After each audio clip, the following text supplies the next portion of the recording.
up la team couture? Bienvenue sur ma chaîne Kenzie Couture pour apprendre à coudre sans en découdre. C'est avec Kenzie. Cette semaine, nous n'allons pas faire de tuto, mais plutôt des conseils. Pourquoi pour moi c'est essentiel d'apprendre à coudre, tant sur le plan personnel que sur le plan pratique en fait. Évidemment, c'est une liste non exhaustive. Let's go, c'est parti! Apprendre à coudre sans en découdre, c'est avec Kenzie Couture. Donc, pour moi, la base vraiment essentielle de la couture, c'est vraiment l'aspect pratique. Quand on sait coudre, ça nous rend autonomes. Alors, quand je parle de savoir coudre, je ne parle pas forcément de savoir faire des confections ultra complexes. Je parle vraiment de couture de base. On va différencier les deux. C'est-à-dire que on a la couture du quotidien. Donc, par exemple, savoir repriser. Donc, tout ce qui est retouche de jeans, de robes, ourlets, remplis. Que ce soit à la main comme à la machine. Tout ce qui est aussi bien savoir poser des boutons, savoir réparer un trou. Vraiment de la couture de base, des choses très simples, basées sur quand c'est des confections sur des petits rectangles. Ou alors vraiment tout ce qui est retouche, aide à la maison, savoir retoucher son rideau, etc. Donc ça, évidemment, c'est le côté très pratique. On est autonome, on est indépendant. Quand on sait faire ce genre de choses, c'est très facile. Pourquoi ? On vous offre un jean pour votre enfant, il va trop petit, hop, en une demi-heure, c'est réglé. 1 heure, grand max. Grand max. Plus vous ferez, plus vous vous améliorez. Et ça n'a pas de prix. Parce qu'en fait, la chose, vous l'avez entre les mains, vous pouvez tout de suite l'utiliser. Alors que si vous ne savez pas coudre, il va falloir attendre, trouver quelqu'un qui sait coudre, le ramener, le temps qu'il le fasse, parce que la plupart du temps, les ateliers de retouche, ils ont énormément à faire. Donc, il y a un délai d'1 semaine en moyenne. Ça n'a rien à voir que si on vous offre la chose, par exemple si on vous l'offre, si vous l'achetez, même par rapport à l'achat, il n'y aura pas de frein. Pourquoi ? Parce que, je sais pas si ça vous arrive, moi mes enfants c'est très régulier, ils sont très fins. J'ai un de mes enfants qui est très fin au niveau de la taille et avec des longues jambes. Du coup, soit j'ai la longueur et ça va pas au niveau de la taille, soit j'ai pas la longueur mais ça lui va au niveau de la taille. Dans tous les cas, c'est problématique. Surtout lorsqu'on cherche des formes spécifiques et tout, de jeans par rapport à lui, est-ce que ça lui plaît, est-ce que ça lui plaît pas, etc. Donc moi, je sais coudre, ça me pose pas de problème. Pourquoi ? Je vais prendre la longueur et au niveau de la taille, je vais faire des pinces. Ça aussi, ça fait partie de la couture du quotidien. Faire une pince sur des jeans ou sur n'importe quel type de pantalon, c'est vraiment pas compliqué. Je crois que j'ai fait un tuto là-dessus en plus. Si je le retrouve, je vous le mets là. Il sera aussi en lien dans la description. De toute façon, tout ce qui est retouche, j'ai fait toute une playlist retouche. Pareil, je vous la mettrai à l'écran comme je vous la mettrai en barre de description. Vraiment, c'est accessible. Ça vous changera la vie. Toutes les personnes qui sont venues vers moi pour apprendre à coudre et qui sont restées rien qu'au stade de la couture du quotidien, ça a changé leur vie. Toutes les personnes aussi que je connais déjà dans mon entourage qui savent coudre, ce sont des personnes qui du coup, et c'est là où je voulais en venir, je le vois dans leur intellect, leur manière de réfléchir, à quel point ça les a rendues débrouillardes et avec une manière d'analyser les choses dans leur foyer complètement différente. C'est-à-dire qu'elles vont être capables de recycler des draps ou des vieux rideaux, elles vont être capables de se dire « Ah ben tiens, je vais le prendre parce que justement, elles ne sont pas du tout freinées dans n'importe quel type d'habit qu'elles vont avoir parce qu'en fait, comme elles ont pris l'habitude d'avoir cet instinct machine, elles vont tomber sur une robe, par exemple, qu'on veut leur donner mais qui leur va un peu trop large. Ah, c'est bon, il n'y a pas de souci. Elles vont juste reprendre tout simplement au niveau de l'emmanchure sans toucher l'emmanchure et faire une couture toute droite. Vous voyez ? Et ça, c'est à force de pratiquer. Ça va vraiment développer des chemins neuronaux dans votre cerveau qui va développer, votre créativité, mais aussi votre dextérité, mais aussi votre capacité à analyser et à trouver des solutions. Donc vraiment, pour moi, tout ce qui est manuel, ça a un côté bénéfique tellement large que je vais pas rentrer dans des détails de neurosciences ou quoi, mais c'est incommensurable les bénéfices que vous aurez sur votre vie à tous les niveaux. Pas que sur le plan personnel, pas que sur le plan pratique, vie quotidienne, en tant que mère ou pas, parce que ça peut aussi, tout ça va vous être utile sans être maman.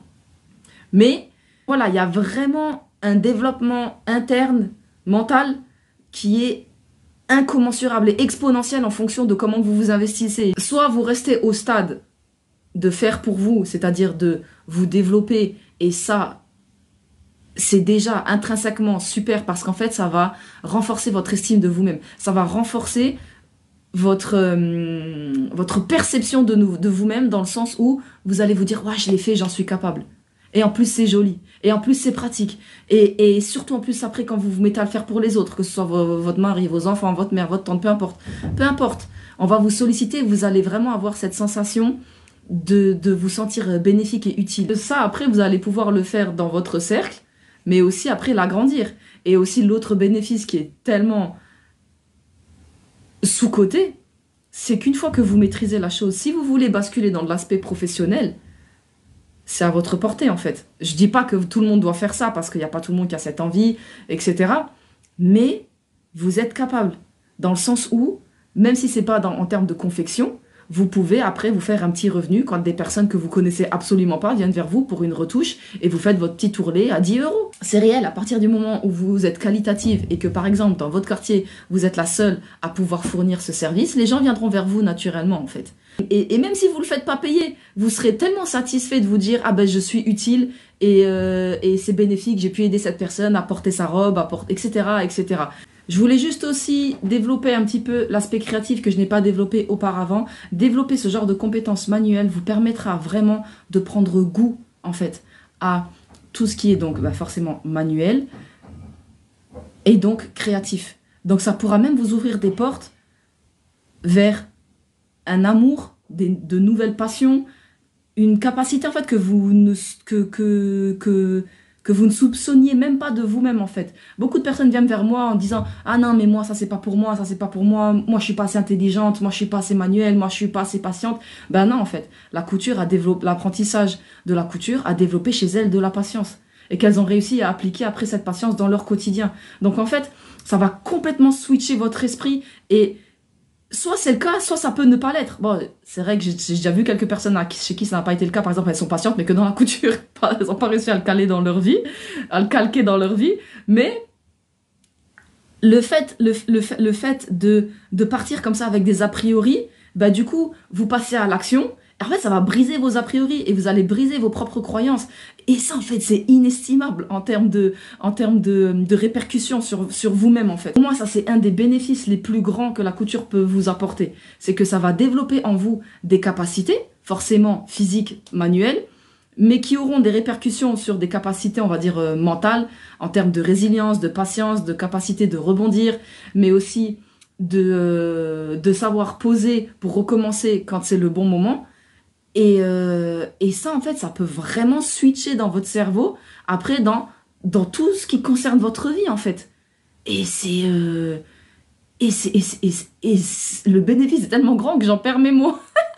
Et à cela s'ajoute, évidemment, tout le côté créatif. Parce qu'en fait, le fait d'avoir cette capacité de prendre en main les choses, de les modifier et d'obtenir un résultat, mais vraiment physique, en face de vous. Je parle pas de capacité, je parle pas de capacité ou de résultat, par exemple, mental. Hop, j'ai un texte, je suis capable de l'apprendre et de le réciter. Je parle vraiment de quelque chose de physique. Après, vous avez devant vous, vous pouvez l'observer, vous pouvez le regarder, vous dire « Ah, purée, c'est moi qui l'ai fait! Oh, regardez, en plus, j'ai fait quelque chose et mon fils, il le porte, ou ma fille, ou mon mari, ou mon frère, ma soeur. Bref, peu importe, on s'en fiche. » Ça vous gagnez en estime, vous gagnez en confiance et ça vous permet après de toujours aller de plus en plus gros si évidemment c'est votre souhait.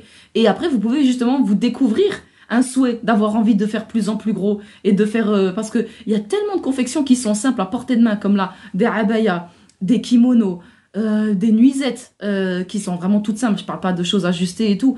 Et il y a tellement de répercussions. Par exemple, moi souvent ce qui m'arrive et ce qui m'embête le plus, c'est d'aller dans les magasins, acheter, sortir, par exemple aller aux actions pour ce que j'ai besoin en termes de rangement. Surtout quand j'ai plein de tissus qui traînent, mais je me fais ma pochette en 2-2. Et c'est réglé, j'ai ma pochette de rangement. Que ce soit pour des jouets auquel cas je vais renforcer, que ce soit pour des habits, que ce soit par exemple j'ai besoin d'un tote bag, je vais pas aller me l'acheter. En 1 heure, c'est plié, je me le fais, soit je m'en fais un basique, soit je m'en fais un petit peu plus élaboré, peu importe. Mais dans tous les cas, ça change complètement votre manière d'aborder les choses. Donc, ça, c'est le côté créatif. Et on a aussi le côté créatif recyclage. Et en plus, si surtout pour vous, c'est quelque chose d'important de faire attention aux matières que vous possédez déjà, etc., que vous êtes sensible à l'écologie, mais alors là, la couture, c'est gagnant. Dans le sens où vous aurez cette capacité de voir des choses et de vous dire « Ah, je peux le transformer de cette manière-là, je peux le réutiliser, je peux faire ça. » Et ça, pour moi, c'est une compétence incroyable. Je suis toujours ébahie, que ce soit dans la couture ou pas. par les personnes qui sont capables de voir quelque chose et qui arrivent à voir au-delà. Qu'est-ce que je vais en faire? Comment je vais le transformer? Et de complètement modifier la nature de l'objet, mais aussi son utilité finale. Ça, c'est quelque chose qui me fascine. Donc, si vous développez cette capacité-là, au vu du monde dans lequel on vit, ça peut que vous être bénéfique. Et combien de personnes aussi, juste pour clore au niveau créatif, qui du coup ont débuté la couture, et après elles ont switché dans le crochet, elles ont switché dans le lainage, et 3 ans après, je les vois faire des napperons, si c'est des napperons qu'elles font dans le crochet, ça peut être d'autres choses, ou après basculer dans le macramé. Le macramé, mais le macramé, on peut faire des choses magnifiques en macramé. Et voilà. Et ça, c'est parce qu'en fait, il y a eu ce truc manuel de passer à l'action dans un premier temps pour le point de vue bénéfique, pratique, utile de la couture. Puis après, on a basculé dans le loisir, en fait. Je vais terminer par ça aussi, le côté très sous-estimé aussi de tout ce qui est manuel, et en particulier pour moi, la couture, c'est on se vide l'esprit. On est stressé, ou il y a quelque chose, je sais pas, qui vous tourmente, ou vous n'arrivez pas à mettre à garder votre esprit en ordre parce que soit vous êtes stressé, soit vous êtes triste, soit vous avez une épreuve vraiment qui vous a retourné, c'est bouleversant, c'est normal, ça arrive à tout le monde. Le fait de se canaliser sur quelque chose, ça peut vraiment vous aider à ne pas aller dans l'extrême ou dans l'inaction, mais qui vous est du coup maléfique. Je parlais évidemment, des fois c'est bénéfique de rester à rien faire, ça je ne le nie pas, mais ça peut vraiment vous aider à vous canaliser quand vous en avez besoin. Et moi ça m'arrive très régulièrement, ça. Je vais m'occuper à coudre parce que je sens que je suis désorganisée dans ma tête et que j'ai besoin d'un truc pour me relâcher, pour me détendre, pour me changer les idées. Et c'est au moment où ça fait, je sais pas, par exemple, 1 heure et demie, 2 heures que je couds, pouf, j'ai une solution qui me vient dans la tête. Parce qu'en fait, évidemment, ça fait pas oublier les soucis, mais ils restent en arrière-plan. Et le fait d'avoir ce côté action et avancement plutôt que de rester prostré dans son lit à déprimer, ça c'est pareil, c'est vraiment quelque chose qui vous permet d'avoir de développer en vous une résilience, mais aussi un esprit toujours positif, bénéfique. Alors pas dans le côté excessif, mais juste dans le côté juste milieu, équilibré. Et ça c'est pareil, pour moi ça n'a pas de prix en fait. Surtout quand on est dans des épreuves sur lesquelles on n'a pas d'emprise en fait, on n'a pas la main mise dessus. Et le fait de se réapproprier cette capacité d'avoir la main mise sur quelque chose et en plus d'avoir un résultat en face de nous, ça peut vraiment, vraiment, vraiment aider au développement et à l'épanouissement interne. Et on sait très bien que la paix intérieure, c'est l'une des choses que l'être humain recherche le plus. Donc voilà, j'espère que cette vidéo vous aura plu et vous aura convaincu soit de continuer l'apprentissage de la couture si vous êtes dedans, soit de le débuter, soit peut-être que ça vous aura ouvert justement quelque chose dans le fait de continuer et d'aller encore plus loin. Si après pour vous le frein c'est de vous équiper, débuter par un équipement simple, basique. Je vous fais toujours une liste dans mes vidéos de liens, des choses de base. Si la machine, ça prend du temps, ça prend du temps. Débutez déjà par tout ce qui est couture à la main. Et déjà, rien que ça, si vous maîtrisez la couture à la main, comme les points arrière, les points invisibles, vous serez déjà capable de faire énormément de choses. Vraiment, ne vous freinez pas. J'ai tellement vu de personnes qui me disaient « je suis pas capable, je sais pas faire » et qui au final, en 1 an, encore là dans le groupe que j'ai en physique, elles ont fait des choses incroyables. Incroyables. J'ai plusieurs personnes particulièrement en tête qui du coup, elles m'ont dit « ouais, la couture, ça me vide l'esprit, ça me détend, ça me permet d'accomplir des choses et ça me fait tellement de bien. » Alors qu'au départ, c'était une personne qui pensait qu'elle atteindrait juste une couture quotidienne de base. Et là, elle vient de terminer sa nuisette, qu'on va présenter d'ailleurs dans une exposition. Alors évidemment, je suis derrière elle, je la soutiens, je lui montre comment faire, etc. C'est moi qui lui ai donné les mesures, mais elle a pris le plan de coupe. Je lui ai même pas fait le patron. Elle a pris le plan de coupe que je lui ai fait, c'est-à-dire j'ai dessiné les formes, comme j'ai fait des formes simplifiées géométriques, avec les mesures. C'est elle qui, du coup, a récupéré le tissu, l'a préparé à la coupe, a tracé directement sur le tissu en se basant sur le plan de coupe que j'avais fait, a coupé et a fait le montage. La seule chose qu'elle fait, c'est à chaque fois, elle vient me voir pour me dire est-ce que tu valides, est-ce que c'est bon, en gros, je suis le contrôle qualité. Et quand c'est pas bon, moi je lui dis non, ça passe pas, on recommence, etc. Les finitions aussi, je l'aiguille, je lui dis fais plutôt ça, fais plutôt ça, fais plutôt ça. Mais à force de faire ça avec moi, elle l'acquérira d'elle-même par la suite. Donc c'est vraiment accessible. Il faut juste que vous alliez auprès des personnes qui savent, qui vous transmettent, pratiquez, et c'est parti. J'espère que cette vidéo vous aura plu. N'hésitez pas à partager à toutes les personnes que vous voulez convaincre de débuter la couture avec vous ou pas. Parce qu'elles peuvent très bien apprendre de leur côté. Bon, en tout cas, les cours de couture sont toujours ouverts, soit en ligne, soit en physique.